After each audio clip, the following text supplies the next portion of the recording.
Hey everyone, hope you all are good. আশা কৰোঁ সকলো ভালে আছে আৰু আমাৰ এই ভিডিঅ'টোলৈ সকলোকে স্বাগতম জনাইছোঁ। আজি আমি ডিছকাছ কৰিম সাম অফ দ্য ইম্পৰ্টেণ্ট জিকে কুৱেশ্যনছ। অ'কে, আজি আলোচনা কৰিম আমি কিহৰ বিষয়ে, সাম ইম্পৰ্টেণ্ট জিকে কুৱেশ্যনছ। চ' যিখিনি জিকে কুৱেশ্যনছৰ মই বাছি উলিয়াইছোঁ সেইখিনি অলৰেডি আপোনাৰ এছ এছ চি এক্সামবোৰ CGL হওক বা CSSL হওক MTS হওক তাৰ পৰা প্ৰত্যেকটো কুৱেশ্যনছ মই উলিয়াই আনিছোঁ যিখিনি আমাৰ আপকামিং কম্পিটিটিভ এক্সামৰ কাৰণেও ভেৰি ইম্পৰ্টেণ্ট হয়। সেইকাৰণে আজি এই যিখিনি কুৱেশ্যনছ মই আলোচনা কৰিম তোমালোকৰ লগত সেইখিনি বৰ ইম্পৰ্টেণ্ট হয়। So' lesson carefully and try to remember it. Okay, so' first there is given rovers cup is associated with which of the following sports? So' rovers cup কোনটো খেলৰ লগত জড়িত হৈ আছে? এইটো প্ৰায় তোমালোকে যদি এক্সাম দি আছা কম্পিটিটিভ এক্সামত এনেকুৱা ধৰণৰ কুৱেশ্যনছ প্ৰায় আহিয়ে থাকে। কোনটো কাপ বা কোনটো এৱাৰ্ড বা কোনটো খিতাপ কোনটো খেলৰ লগত জড়িত হৈ আছে তেনেকুৱা ধৰণৰ কুৱেশ্যনছ আহি থাকে। চ' এতিয়া first questions is here that rovers cup which is associated with which of the following sports? So' first option দিয়া আছে lawn tennis, football, snooker and cricket. So' first option lawn tennis, that will be not correct. So correct answer will be the football. So football will be the correct answer. Okay, so football কি হয় আমাৰ ইণ্ডিয়াত west ইণ্ডিয়াৰ যিটো এতিয়া বৰ্তমান ৰোভাৰ্ছ cup এতিয়া বৰ্তমান নহয়, যেতিয়া 1981-82ত ৰোভাৰ্ছ কাপ ফাৰ্ষ্ট খেলিছিলে বা আয়োজন কৰিছিলে। তাৰপিছত 2001 চনত ৰোভাৰ্ছ কাপ যিটো ফুটবলৰ খেল হয় সেইটো বৰ্তমান 2001 চনৰ পৰা এবলাইজ কৰিছিলে, মানে খেল বন্ধ কৰি দিছিলে। ঠিক আছে, সেয়াই জানিবলগীয়া। নেক্সট আমাৰ কি দিছে, ছেকেণ্ড কুৱেশ্যন দিয়া আছে headquarter of federation international D football association shortly FIFA is located in. So' first option দিয়া আছে জুৰিক, পেৰিছ, মেড্ৰিড, আমষ্টাৰডাম। চ' জিউৰিক আছে ক'ত হয়, ছুইজাৰলেণ্ডত। Okay, ছুইজাৰলেণ্ডত জিউৰিক, Zurich is located in the Switzerland. Paris is আমি জানোৱে পেৰিছ ক'ত হয়, ফ্ৰান্সৰ। এণ্ড মেড্ৰিড হ'ল স্পেইনৰ, আমষ্টাৰডাম হৈছে নেডাৰলেণ্ডত। অ'কে, চ' হেডকোৱাৰ্টাৰ ফিফাৰ হেডকোৱাৰ্টাৰ বুলি ক'লে জিউৰিক বুলি আমাৰ জানো। আমাৰ শুদ্ধ উত্তৰ হৈছে Zurich. Okay, so' which is located in the Switzerland. So' headquarter of FIFA বুলি ক'লে Zurich. And third one is given here. Third one কি দিয়া আছে, hypokalemia is cause by the deficiency of. So' ইয়াত কি হৈছে, ফাৰ্ষ্ট অপশ্যন দিয়া আছে calcium, iodine, potassium and iron. So' এই যোনটো হাইপ'কালাজেমিয়া এইটো কিহৰ কাৰণে হয়, কাৰ ডিফিচিয়েঞ্চি হয়, কি কমিলে হয়, পটেছিয়ামো কমিলে এই বেমাৰটো আমাৰ শৰীৰত দেখা দিয়ে। Okay, so' fourth one is given hair. According to which article of the Constitution of India shall be Council of Ministers be collectively, so এইটো লিখাত অলপ খেলি মেলি হ'ল, collectively responsible to the Lok Sabha. So first option দিয়া আছে Article 35, Article 302 and Article 75 and Article 29. ইয়াত শুদ্ধ উত্তৰটো ক'বলৈ গ'লে Article 35 will be the right answer. Sorry, Article 35 নহয়, Article 75 will be the right answer. Okay, so Article 75 কিহৰ লগত related, council of minister collectively responsible to the Lok Sabha। আৰু Article 35 হৈছে তোমাৰ কি বুলি কয়, জম্মু এণ্ড কাশ্মীৰৰ ডেম'গ্ৰাফিক যোনটো ষ্টেটাছ হয় সেইটোৰ ওপৰত ভিত্তি কৰি Article 35 আমাৰ তাতে আমাৰ কনষ্টিটিউশ্যনখন বা সংবিধানত লিখা আছে। Okay, so' 5 number question is here is given hair.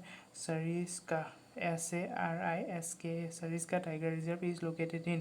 So' tiger reserve আমাৰ অসমত ক'ব গ'লে মানাহ টাইগাৰ ৰিজাৰ্ভ আছে।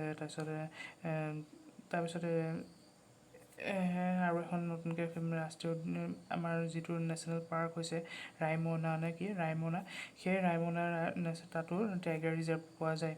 চ' ফাৰ্ষ্ট ইয়াত অপশ্যন দিয়া আছে MP মানে Madhya Pradesh, Maharashtra, Rajasthan and Uttarakhand.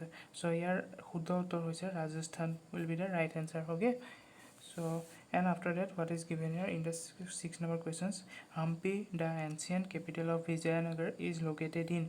First option there is Karnataka, তাৰপিছত Kerala, তাৰপিছত Telangana, তাৰপিছত Tamil Nadu.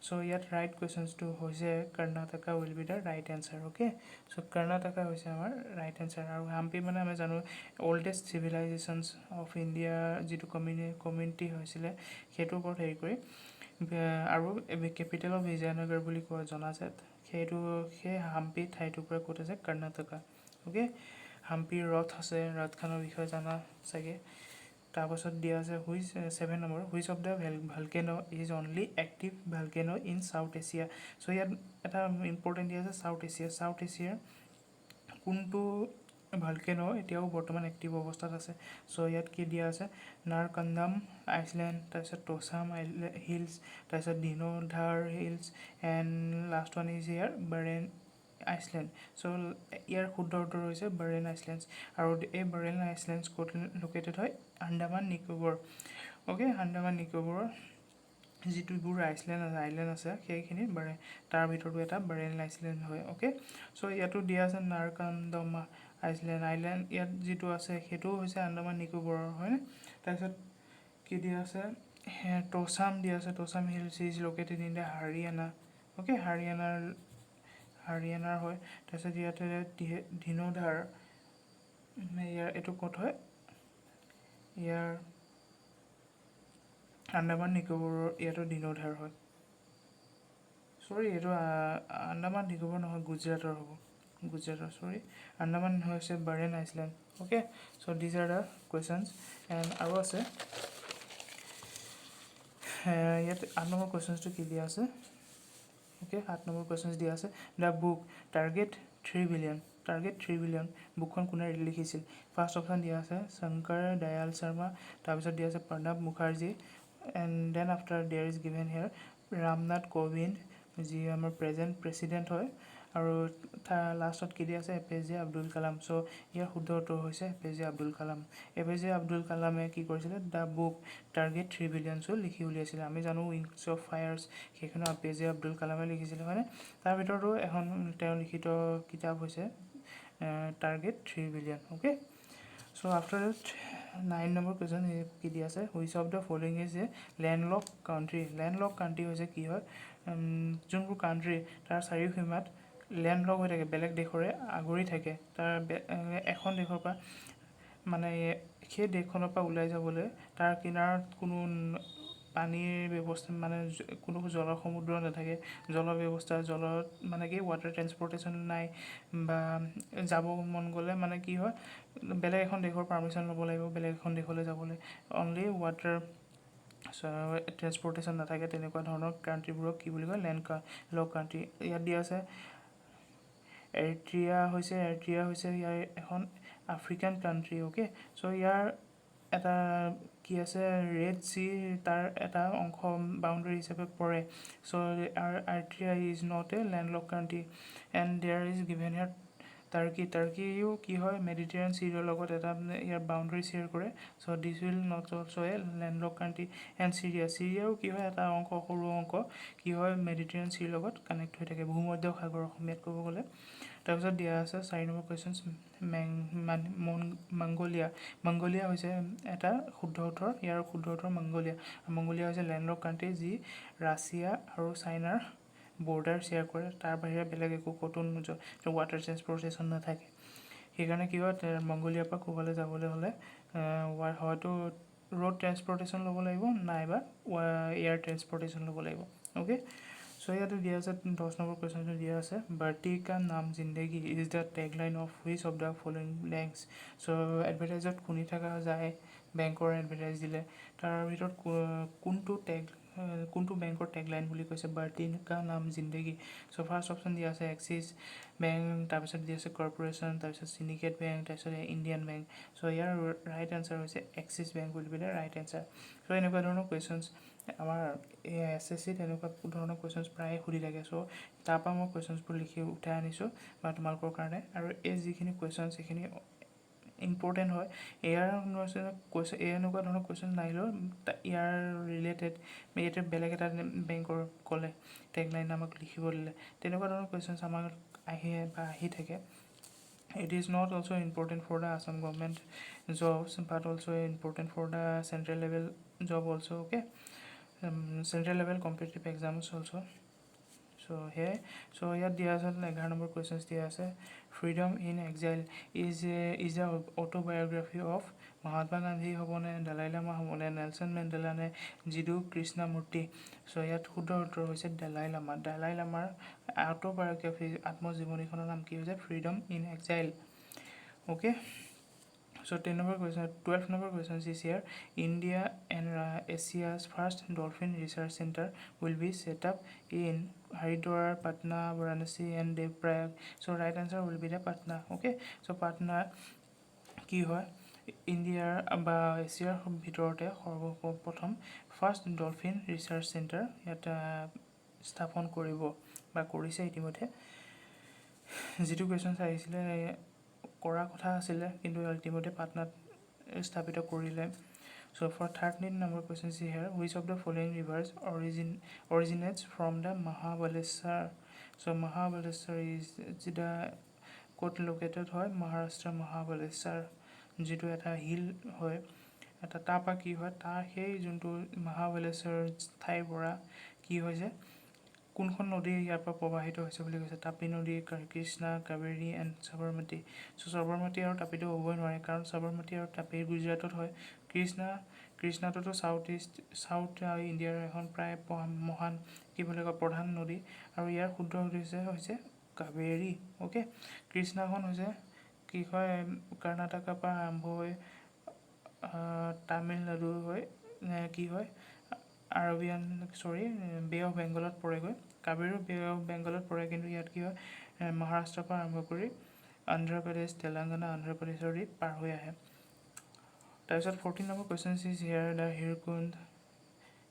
Hirakud dam is build across the river Hirakud dam যোনটো বান্ধ সেইটো কোনখন নদীৰ ওপৰত বনাইছে ইয়াৰ ফাৰ্ষ্ট অপশ্যন দিয়া আছে মহানদী তুংগাভদ্ৰা কয়না এণ্ড দামোদৰ চ' ইয়াৰ শুদ্ধ উত্তৰ হৈছে মহানদী চ' মহানদী ক'ত আছে উৰিষ্যা, অ'কে।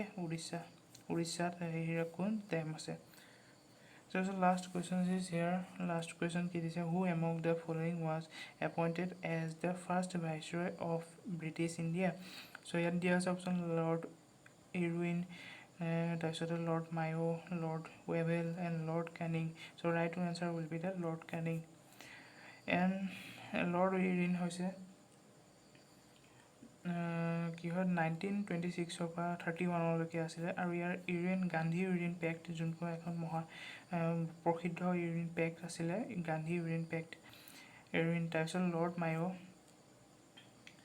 1869 পৰা 72লৈকে আছিলে viceroy of India and lord Wavell আছিলে 1943 পৰা 47লৈকে আছিলে and Lord Canning will be the right answer will be the first viceroy of British India, okay. So that's are the questions today we discuss about and these are the questions very important for the upcoming competitive exam also. So today I discuss with you. So আজি তোমালোকৰ লগত আলোচনা কৰিলোঁ আশা কৰোঁ সকলোৱে ভালে পাইছে চাগে বা আশা কৰোঁ এই ভিডিঅ'টোৰ জৰিয়তে উপকৃত হ'বলৈ বা নজনা কিবা কিছুমান যদি জানিব পাৰিছে তেনেহ'লে মোৰ নিজৰ ভাল লাগিছে যদি জানে তেনেহ'লে ভাল কথা চ' এয়া আছিলে কুৱেশ্যনছ ঠিক আছে চ' ইমানতে এই ভিডিঅ'টো সমাপ্ত কৰোঁ তেনেহ'লে চ' till then bye thank U